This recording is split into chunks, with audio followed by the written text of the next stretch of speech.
কণমানি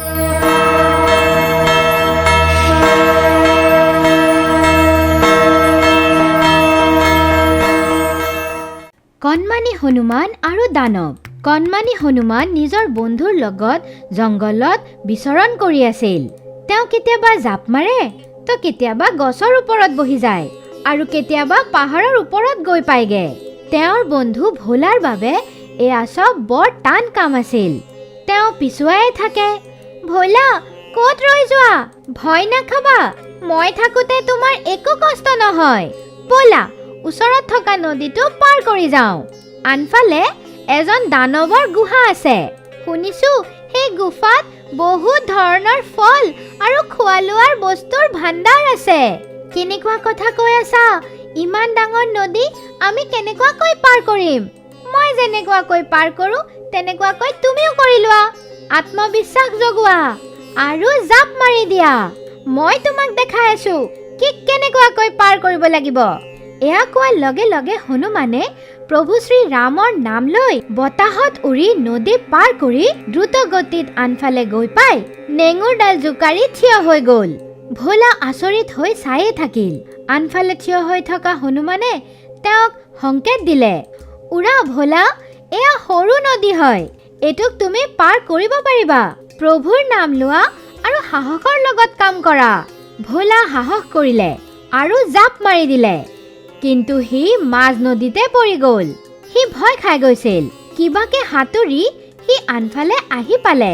কোনো কথা নাই ভোলা, চেষ্টা কৰিছা সেইবাবে মাজ নদী আহি পাইছা, অহাবাৰ পাৰো কৰি ল'বা। ব'লা এতিয়া আগুৱাই যাওঁ।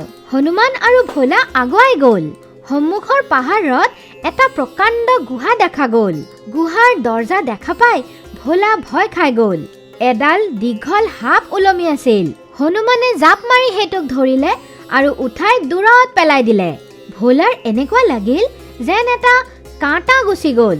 যোৱা ভোলা, গুহাৰ ভিতৰত প্ৰৱেশ কৰা, তাৰে পৰিস্থিতি নিৰীক্ষণ কৰা আৰু আহি মোক কোৱা।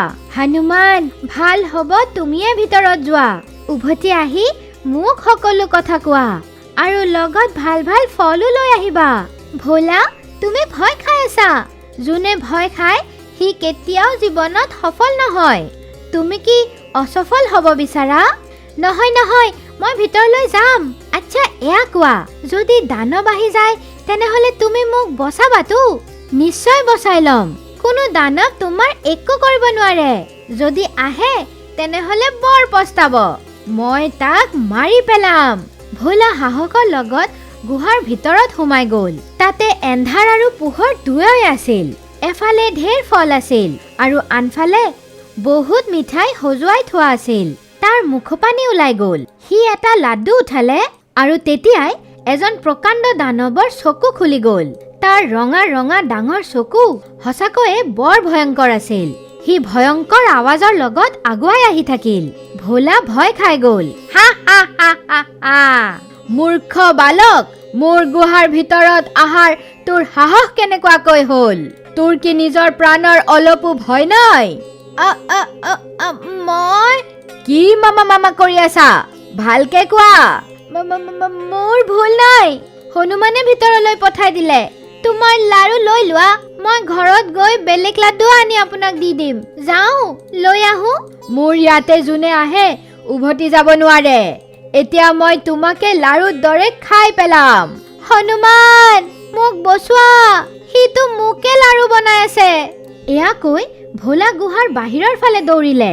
দানৱো তাৰ পিছে পিছে আহিল। সি যেতিয়াই ভোলাক নিজৰ হাতেৰে ধৰিব গৈ আছিল, মাজত এডাল গদা আহি গ'ল। সেইটো কণমানি হনুমানৰ শক্তিশালী গদা আছিল। ভোলা দৌৰি গৈ হনুমানৰ পিছফালে লুকাই গ'ল। ভয় নাখাবা ভোলা, মই থাকোঁতে তোমাৰ ভয় খোৱাৰ কোনো প্ৰয়োজন নাই। এয়া কোৱাৰ লগে লগে হনুমানৰ গদাই দি এনেকুৱা আক্ৰমণ হ'ল কি দানৱ মাটিত পৰি গ'ল। সি আকৌ উঠি থিয় হ'ল আৰু সি নিজৰ খৰ্গ দি হনুমানৰ ওপৰত আক্ৰমণ কৰিলে। হনুমানে নিজৰ গদাই দি তাৰ আক্ৰমণ বিফল কৰি দিলে। দুয়োজনৰ মাজত ভয়ংকৰ যুদ্ধ আৰম্ভ হৈ গ'ল। দানৱ বতাহত উৰি গ'ল, তো হনুমানো উৰি যুদ্ধ কৰিব ধৰিল। আনফালে ভোলা গুহাৰ ভিতৰত লাড্ডু একত্ৰিত কৰি খোৱা আৰম্ভ কৰিলে। সি বহুত ফল আৰু লাড্ডু একত্ৰিত কৰি ললে। সি বাহিৰলৈ আহি গল। আৰে বাপ ৰে, হনুমান এতিয়াও যুদ্ধ কৰি আছে। বৰ যুদ্ধ কৰেতো, বৰ শক্তিশালীও হয়। মোৰ হনুমান মহান হয়। হনুমান, তাক পৰাস্ত কৰা। তাৰ পিছত গুহাত আমাৰে ৰাজত্ব হ'ব। আমি ঢেৰ লাডু আৰু ফল খাম। আচ্ছা, তো এনে কথা। মোৰো ভোক লাগি গৈছে। এতিয়া তাক মাৰিয়ে ইয়াৰ পৰা এৰিম আৰু তাৰ পিছত তোমাৰ লগত ফল আৰু মিঠাই খাম। এয়া কৈ হনুমানে দানৱৰ ওপৰত জোৰে আক্ৰমণ কৰিলে আৰু তাক আকাশ মাৰ্গৰে বেলেগ জংঘলত পঠাই দিলে। হনুমান আৰামত ভোলাৰ লগত গুফাত গৈ পালে। ভোলাৰ পেট ভৰি গৈছিল। এতিয়া হনুমানৰ সুযোগ আছিল। বাছ তাৰে পিছত আৰু কি? হনুমান লাগি গল ফল আৰু মিঠাই খাবলৈ। চাওঁতে চাওঁতে অৰ্ধেক ভাণ্ডাৰ খালী হৈ গল। ভোলাটো বাছ চায়ে থাকি গল। হনুমান ভাই, এই সব তুমি খাই পেলাবা নে কিছু ঘৰলৈও লৈ যাবা? আৰে, ভিতৰৰ ভাণ্ডাৰটোতো মই চোৱাই নাই। আৰে বাপ ৰে, আচল ভাণ্ডাৰটো ভিতৰত আছে। বাহিৰতো অকল নমুনা আছিল। ৰাক্ষসটো জানো ক'ৰ পৰা ইমান বস্তু একত্ৰিত কৰিছে।